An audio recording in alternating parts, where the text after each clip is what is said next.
Tihar jail में आफताब की न्यायिक हिरासत यानी जुडिशियल कस्टडी बढ़ गई है। 2 दिन पुरानी खबर है, जहां पर 14 दिन के लिए और भी आफताब तिहाड़ जेल के अंदर रहेगा। लेकिन आफताब जेल के अंदर आफताब की सेल में 2 और कैदी रखे गए हैं। खबर 2 तरह की है।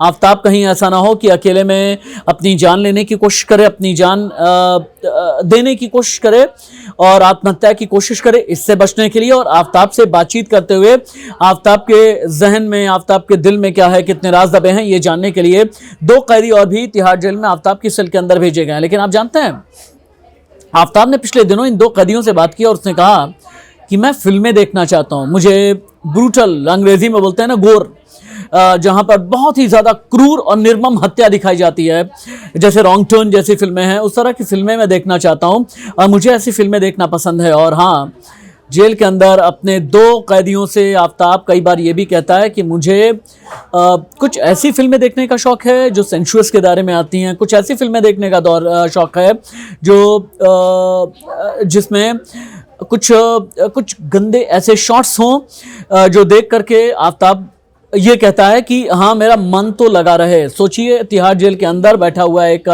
कैदी और कैदी ये कहे कि उसे पोर्न फिल्में देखनी है, उसे ब्लू फिल्म्स देखनी है, उसे अश्लील फिल्में देखनी है, अश्लील साहित्य उसे चाहिए। आफताब इस तरह की हरकतें कर रहा है। ये जानकारी तिहाड़ जेल के अंदर से हाथ लगी है। और हालांकि बहुत बार तिहाड़ जेल के अंदर जो अधिकारी हैं या फिर तिहाड़ जेल का ख्याल रखने वाले जितने भी लोग तैनात हैं, जितने भी कर्मचारी हैं, वो आफताब को डांटने की भी कोशिश करते हैं। वो ये कहते हैं कि तुम आखिरकार क्यों इस तरह की बातें कर रहे हो और ये क्या बदतमीजी है, ये तिहाड़ जेल है, यहाँ पर कोई लग्जरी नहीं चला करती है। लेकिन फिर भी आफताब रुकने का नाम नहीं ले रहा। आफताब हर रोज ये कहता है कि शतरंज की बाजी में कभी मुझे सफेद मोहरे चाहिए, कभी मुझे काले मोहरे चाहिए। आफताब बार बार ठहाके लगाता है, कहता ही है कि मैं तो बिल्कुल वही चाल चलता हूं जैसे हाथी एक हॉरिजॉन्टल डायरेक्शन में या वर्टिकल डायरेक्शन में सीधे चलता है। फिर कभी आफताब ये कहने लगता है कि मुझे ऊंट की यानी डायगोनल चाल बहुत पसंद है। फिर आफताब कभी ये कहता है कि घोड़ा जैसे शतरंज की बिसात पर 2.5 चाल चलता है, मुझे वो 2.5 चाल चलना पसंद है और 2.5 चाल चल के मैं ये दिखाऊंगा कि मेरे इतने टेस्ट किए जा रहे हैं। दम है तो मुझे पकड़ करके दिखाओ, दम है तो मेरी चालाकी पकड़ करके दिखाओ। इस तरह के चैलेंज भी आफताब कर रहा है। क्या आफताब को यह भरोसा है कि वो बच जाएगा? हिंदुस्तानी कानून से बचना क्या इतना भी आसान है? क्या कानून में कोई लूपहोल तलाश करने की कोशिश कर रहा है?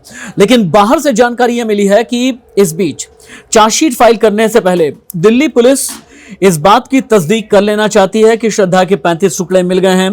दिल्ली पुलिस आरी जो चाइनीज चॉपर है उसे लेकर के भी इंश्योर कर लेना चाहती है कि हाँ, यही आला कत्ल है, यानी यही वो हथियार है जिससे श्रद्धा का कत्ल किया गया। और दिल्ली पुलिस जितने भी गवाह हैं, जितने भी सबूत हैं, जितनी भी टूटी हुई कड़ियां हैं, जितनी अनसुलझी चेन ऑफ एविडेंस है, इन सभी को जोड़ करके अदालत में यह साबित करना चाहती है कि आफताब ही हत्यारा रहा है।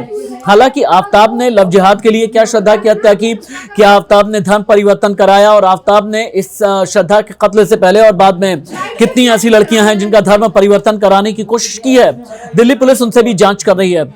सोशल मीडिया के जरिए या फिर डेटिंग ऐप के जरिए आफताब जितनी लड़कियों के साथ संपर्क में था, जितने लड़कियों के साथ रिश्ते में रहा है, उन सभी को इन्वेस्टिगेट किया जा रहा है, उन सभी से सवाल किए जा रहे हैं। और आफताब क्या सोचता है, क्या करता है, उसका वे ऑफ टॉकिंग, उसका वे ऑफ एक्शन, या फिर दिल्ली में आफताब अगर रहा तो कहां कहां पर गया, कहां कहां पर नौकरी की है, श्रद्धा के साथ रिलेशनशिप, इन सभी को लेकर के दिल्ली पुलिस 360 डिग्री इन्वेस्टिगेशन अभी भी कर रही है। और अब जो इन्वेस्टिगेशन है बहुत ही कॉन्फिडेंशियल लेवल से की जा रही है ताकि मीडिया के कैमरे पहुंच ना पाए और कहीं से भी कोई सबूत अगर डाइल्यूट, हालांकि 6-8 महीने में हो भी चुका है, लेकिन सबूत अगर डाइल्यूट हुआ है तो उसे फिर से रिट्रीव किया जाए, उसे रिकवर किया जाए और आफताब को जल्द से जल्द फांसी के फंदे तक पहुंचाया जाए।